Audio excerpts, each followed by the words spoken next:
We're back with another one of these. I know you love them because these get the most views. So I think it's a good idea to keep them coming, you know? And I was doing my homework, studying, listening to the albums, right? And then I remembered Opeth have an album coming out. So let's try to hit that trend of Opeth hype, right? It's the 12th as I'm recording this, which means 10 days until the album. I'm excited. I know a lot of people are excited. This album seems like it's going to be a good one. So, let's get right into it. And of course, we're starting off with Blackwater Park. What can I say about this album? Every single song is a banger. This album blew my mind when I first heard it. I love the 20th anniversary mix, cleans it up a little. Can't find it anywhere. They kind of buried it. I don't think they were happy with it. It was still an S before that. Yeah, obviously Bleak, Harvest, The Drapery Falls. It starts out amazing. It ends amazing. There's not much else I can say without just showing you the music. Let me know in the comments if you guys would like me to just do play-alongs. Not just reaction content, but just like going through stuff I love and talking about why I love it. I don't know. Seems to get views for other people. Comment below. Next, we got Damnation. That is an A. A lot of people might put this in S. The thing is, every once in a while, the melody falls flat. Like the second song. Just kind of falls flat. But it's wonderful. Otherwise. The harmonies are great. This is an example of soft Opeth that actually works for once, and we'll get to that. We'll get to that. Trust me. I might have put this in S tier a year or two ago, but it's been on my rotation a lot, and I might be getting tired of it. Oh well, it's about how I feel about these albums now, not when I first heard them. Because those are completely different opinions. Ghost Reveries is my favorite album. I feel like this is a normie thing to say. From what I feel like Blackwater Park is their staple best album. A lot, according to a lot of people. I feel like this album is another one that a lot of people say is their favorite. I don't keep track on the community too much. I just listen to the music, and this is what I think. Again, what can I say about this album? I think it's Blackwater Park times 10. That's how much better this album is. It's cleaner, it's more polished, it's got a lot more dynamic to it. And I love me my dynamics. I mean, I listen to King Gizzard and the Lizard Wizard, and I enjoy every album. So, of course, if you're going to genre shift on me, I'm not going to be offended. This album takes what's coming in the new Opeth and what we've got in the old Opeth and puts them together in the exact way that I feel like if they kept on doing would be fantastic. Also, it helps that The Grand Conjuration was my introduction to the band. So this was actually the first album I listened to, and I don't know if I liked it as much, but I can't say that it's ever been beaten by another one of their albums.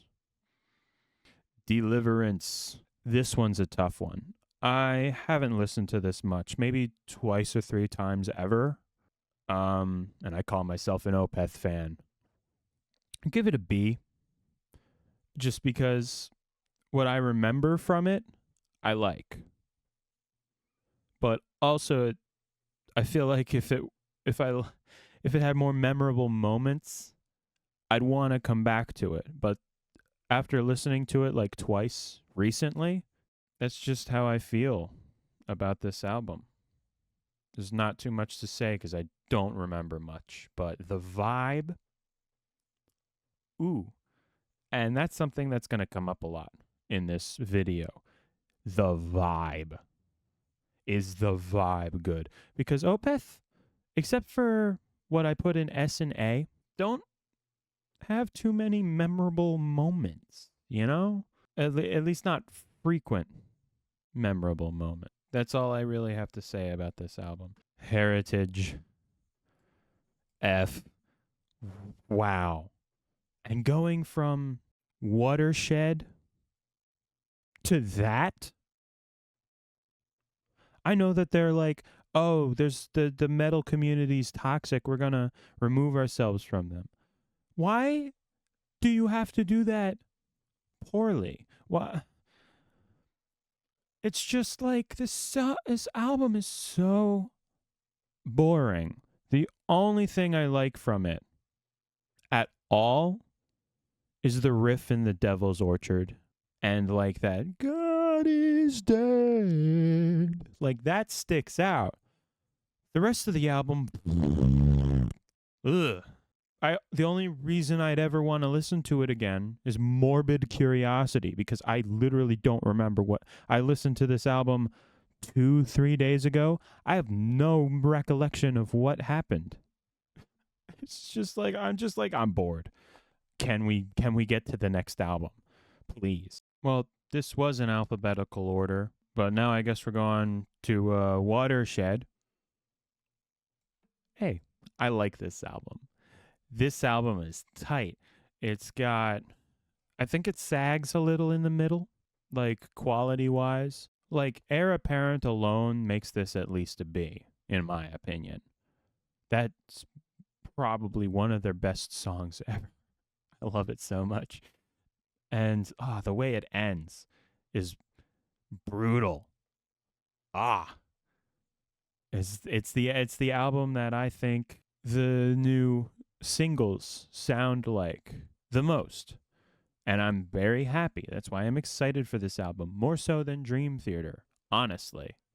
I'm more excited that the Growls are back in Opeth than I am that Mike Portnoy's back in Dream Theater.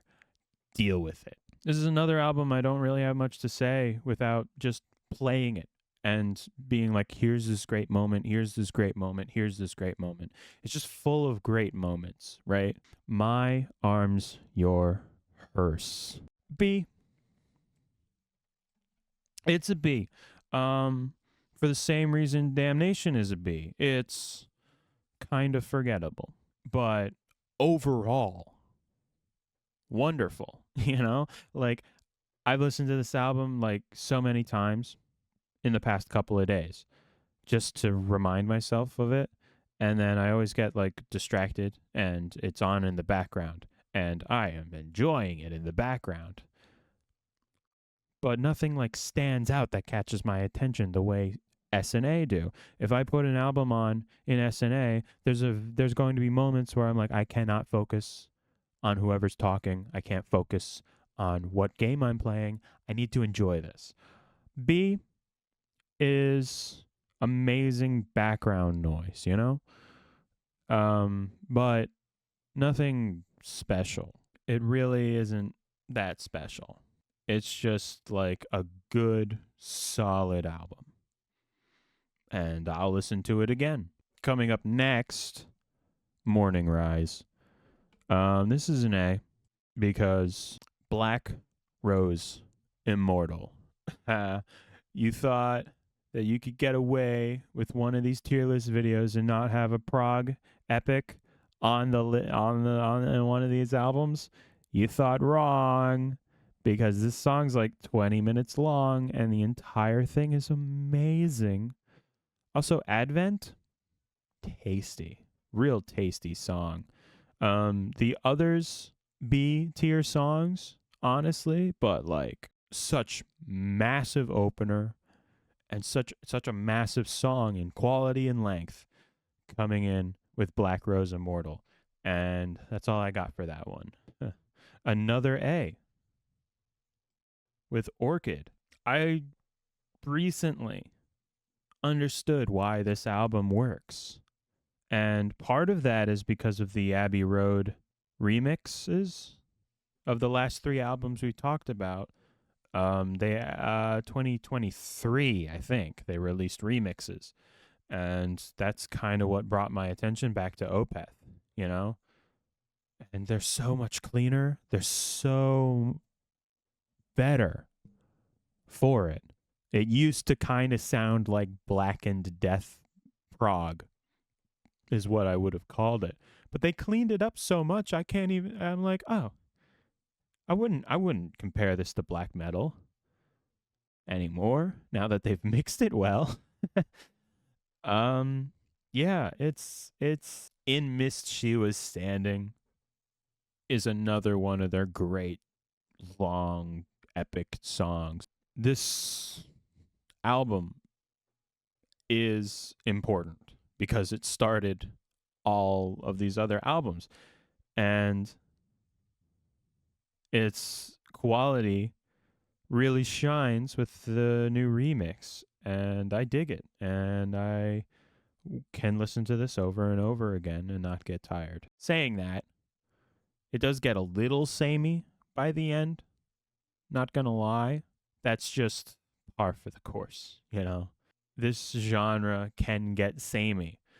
Metal music with growly vocals, it can get samey, which is why I started avoiding these types of bands. And the differences that come from the variation that this band creates is what keeps me around. If it all sounded like Orchid, I don't know if I would really return to this band too much. I think I'd listen to Orchid and say, that's pretty good, and then listen to another album and another album and go, wait a minute, I can't tell these apart. Great thing with Opeth, you can tell these things apart, even when it sucks. Still Life,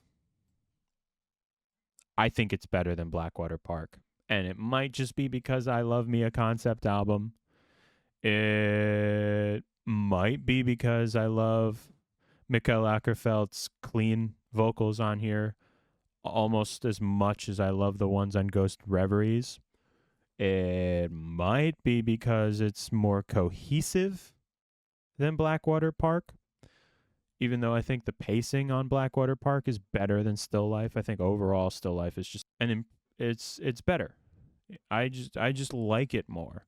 I don't even know if I could say it's better. I just like it more. I've spent way more time with this album recently than I have with Blackwater Park, and I'm not complaining in the slightest. This is the third one of these videos that I've made. We always end on a whimper, and today we are ending pathetically. Let's get this one out of the way. Pale Communion. See, it's fine. In fact, there are some jazzy, jazzy. This is after Heritage, when they stopped being a metal band and became a prog rock band. I think this album does what they were going for the best out of these four in the era. The melodies just work better. The harmonies work better. If they kept going with something like this, you know, it could have really been something special, you know. But overall it's mid at best. There's some songs that I've been returning to, like Goblin. Who'da thunk? But yeah, I mean, it surprised me because I've heard Heritage before. I've heard the other two before, at least once each. I never heard this one before 3 days ago. So I was expecting an F tier album, big wet fart. But no. C. Sorceress. D. I don't have a lot to say about this album. It's just boring. It's not as lame as Heritage. It's not anywhere close to C tier. But it's not an F either. You know, this is why D tier exists. It's not mid, who cares? And it's not awful, get it away from me. I think it's neat that there's a part 2 song. There's some connectivity. It ends with 3 live songs, and I can't stand it when albums do that. Just give me the album, you know? Just don't give me extra crap. Like a bonus song is cool. It's welcomed unless it's like a concept album. I dig it. I know Blackwater Park did it, but that was the 20th anniversary, which I praised, right?